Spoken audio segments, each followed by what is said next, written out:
You've heard the adage that if you don't heal from those who hurt you, you'll bleed over those who didn't cut you. And many of us are walking around life unhealed from who hurt us. And I get it. When we don't allow ourselves to heal from what hurt us, we just live with that hurt. And we end up living a whole life, Shane, with a half heart.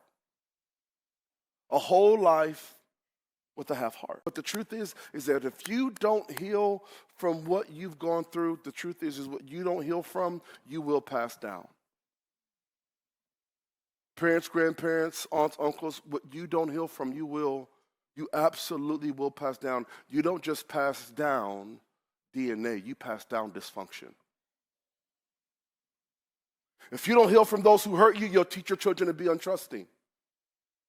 Some of you have a hard time with displays of affection because you didn't have a dad who knew how to affirm you.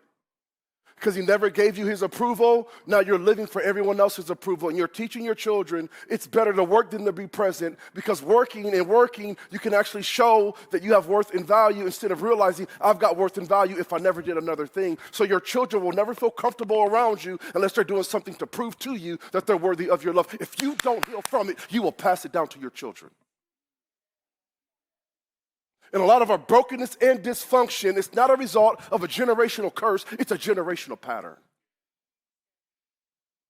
And you've got to do your whole, I heard somebody say to me the other day, I was at a wedding, he said, there's been generations of people waiting for you to be born to break the curse. And if you don't heal from it, you'll pass it down.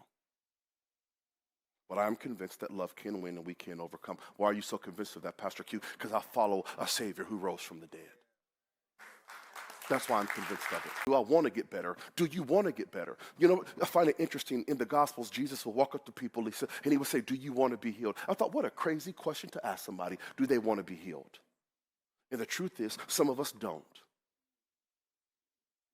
Because we get our identity from our afflictions. We allow what we've gone through to become an excuse for how we live now. And if we get healed from it, we now got to be responsible for it.